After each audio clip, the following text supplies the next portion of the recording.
Hi, it's Tim Hagen from Progress Coaching, and welcome to another episode of Coaching Conversations. And I wanted to make you aware of something very cool that we're doing on a subscription basis, and we'll put a link in each one of our episodes. But every Wednesday, we're going to be doing what we call an audio podcast workshop. That workshop will be roughly about 14 to maybe 20 minutes per episode, with each month having a theme from a coaching model, using feedback strategically, to coaching self-awareness, and so on. So if you could, look in the body or in the content description of each episode, and you will see a link where you can join this subscription. These are literally 4 workshops every month, teaching specific strategies to address a particular area of workplace coaching, as it relates, again, to things like awareness, motivation, teamwork, and what have you. Here's the cool thing. It's only $10 per month, and each month you will get a handout that we will follow along with. So we also give you a tool for you to take notes as we go through each episode. We hope you'll check it out.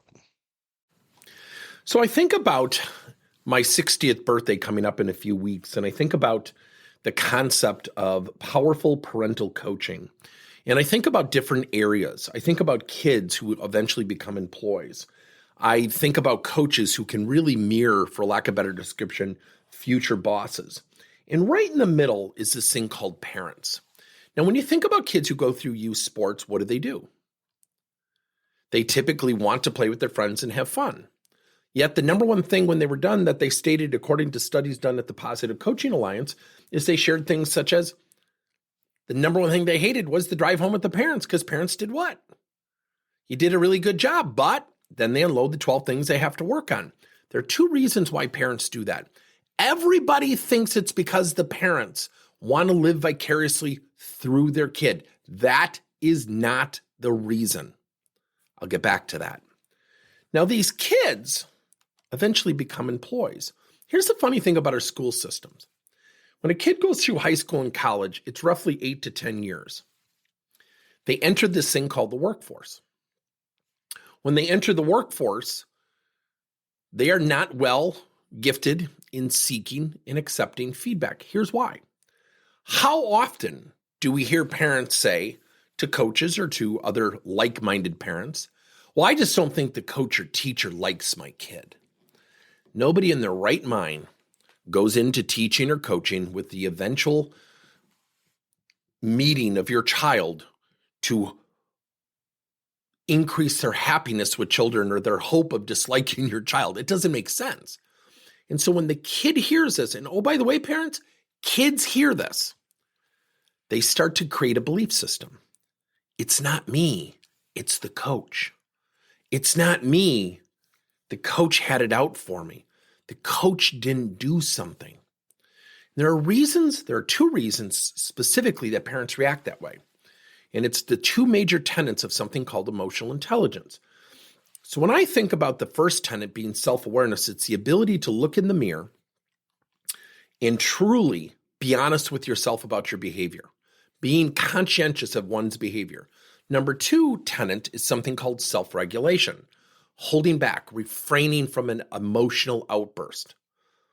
How many more times do we need to have a ref physically attacked or a coach physically attacked to get us to realize that this is out of control? And it isn't because parents are vicariously living through their kids. It's because they don't understand that their behavior is having a detrimental effect on their kid. So when there's a kid who sees mom or dad attack a ref, what's going through that kid's mind? Now, if that kid, heaven forbid, believes, well, my dad had the right to punch that guy, then what we've done is we've already made the transition. That kid is going to repeat that cycle. He's going to go into work. He or she's going to go into work, complain about the boss, disrupt the workplace, because they've been positioned to understand that is acceptable behavior. So when you think about powerful parental coaching, we first have to understand we need to be self-aware. What we say matters. How we act matters. It is a model for future behavior. Number 2, we have to self-regulate. Because I promise you, every parent has a kid who's played youth sports as an example, and certainly theater and music and other extracurricular activities, where the coach wasn't as great as we would hope they'd be. And that's okay. Have you only had phenomenal bosses in your career? Of course you haven't. Yet what we have to teach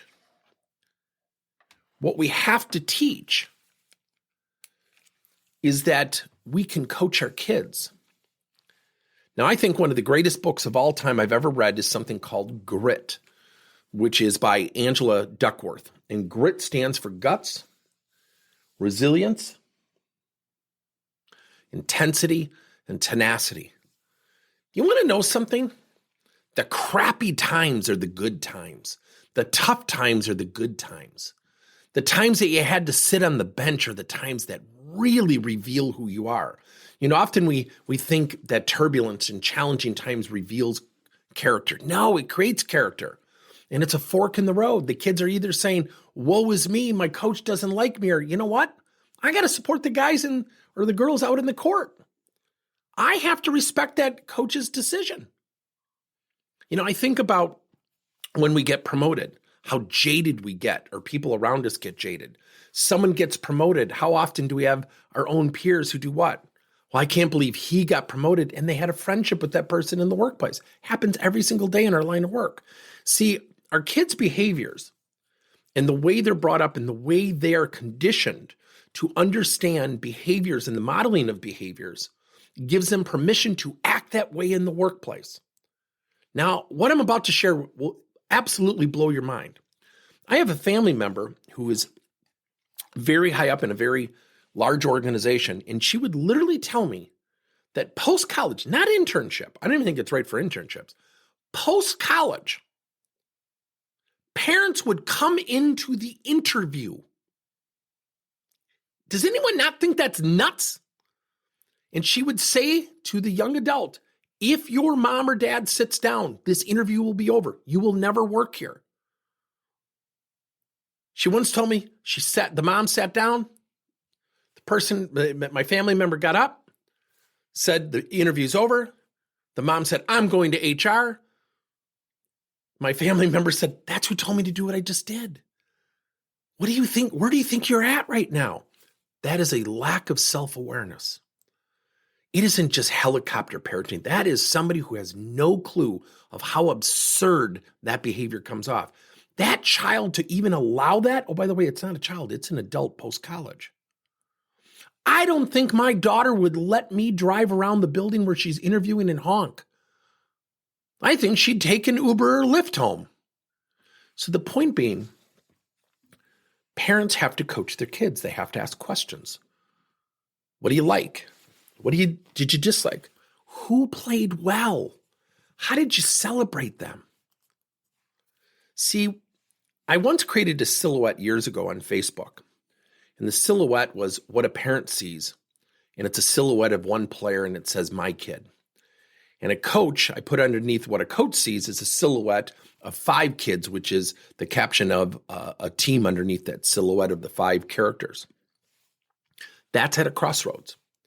See, our kids are going to have bosses. Our kids are going to face changes and challenges. Our kids are going to have to show grit. They're going to have to dig in. They're going to have to find resilience. They're going to have to find a tenacity. We talk about this all the time about mental health and anxiety, and I think it's real stuff. Don't get me wrong. Yet, what we don't talk about is go ask for feedback. And you know what, son or daughter? When you get the feedback, just shut up and listen. I don't care if you agree or disagree with it, but absorb it because it's perspective. It's insight to how you're perceived. Even though it may not be accurate in your mind, it gives you an opportunity to correct and navigate waters so that perception can become your power. Yet, if a parent says, I don't think that teacher likes you, I think that coach has it out for you, we have given future employees of the workplace permission to do what they're currently doing. Do you know how that is illustrated?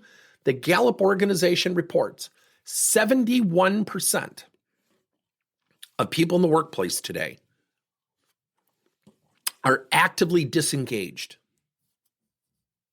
or neutrally engaged. Only 29% are positively engaged. If you're a manager, do you know 7 out of 10 of your people are kind of like, I'm just here to do a job, or negative? That's not fun. Where does that come from? It does not come from the workplace. It comes from the childhood and the parent's ability to shape their kids. Therein lies an opportunity for all of us, and it's called powerful parental coaching. Thank you for listening to another episode of Coaching Conversations by Tim Hagen and Progress Coaching. Now, our company is always coming out with new and innovative solutions to help leaders coach their employees. And recently, we just created a new service called Coach to You, where leaders can pick and choose topics and assign 7 to 21-day programs for employees to learn and, more importantly, apply actions and then reflect and share what they're going to do going forward as a result of the learning. It's called Coach to You. We're literally bringing coaching to your employees. If you're intrigued, we'll have a link in each one of our episodes where you can get more information. And again, thank you so much for listening to another episode.